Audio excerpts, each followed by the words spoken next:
All right, guys. Mr. Lusher has asked you to read the rules of the Roman Republic and then answer the questions.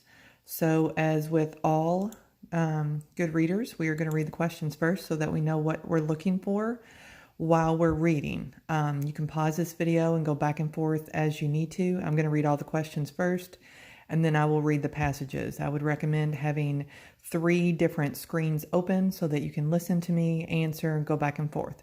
So you will answer this on the Google Doc. You can use voice typing to help you answer it on the Google Doc.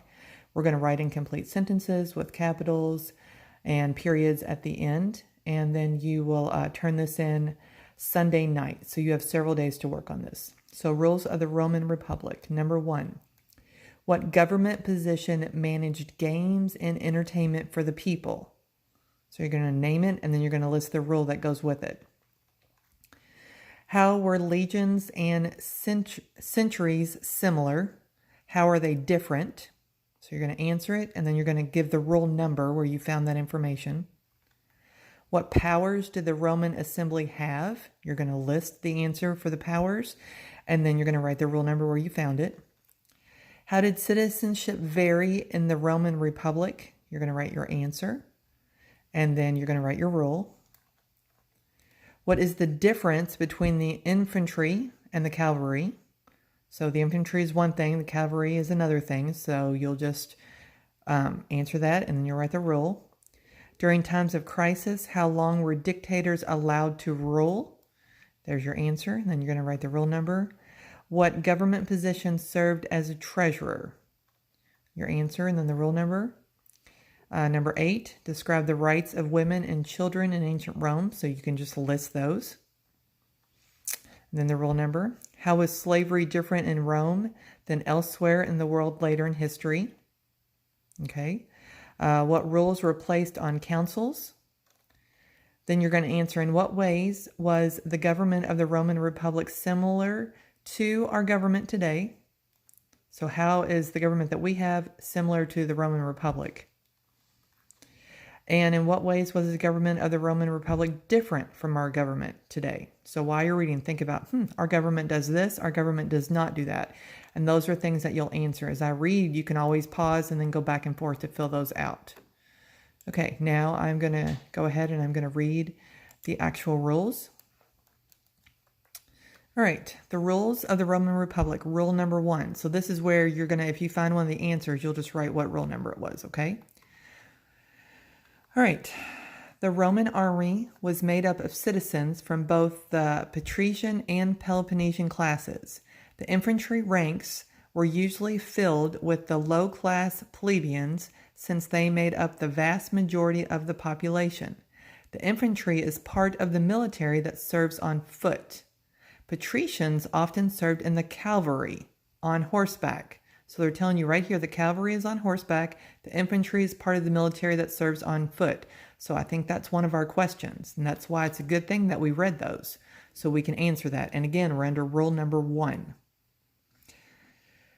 Since they could afford their own horses, councils took commanding position and they would often appoint generals to lead smaller divisions. The Roman army was organized into legions. This is a group, so listen to that.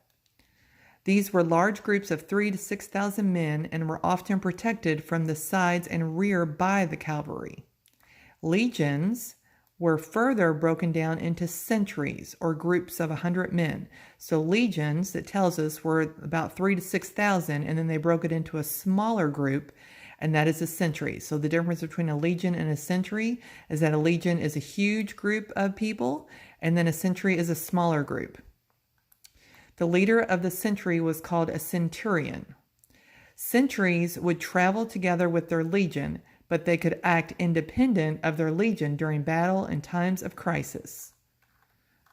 Here's rule number 2. So anything that we find under here, you'll put rule number 2 after you have your answer.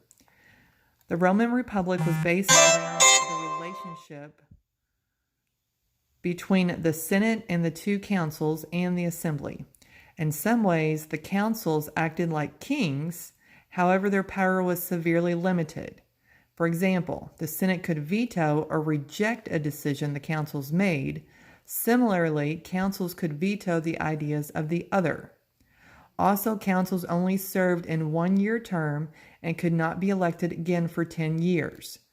In terms of crisis, though, the council could be given complete control of a dictator for a period of 6 months. So that was one of our questions, and then we also had a question about what councils are. So I just read about councils right there, and it said that in a time of crisis, a dictator could serve for 6 months. So that's another one of our answers. The Senate was made of 300 men who in Rome's early history were chosen by only the high-class patrician elite. So the Senate was chosen only by the patrician elite. After the conflict of orders, plebeians played a powerful of determining the affairs of the Senate.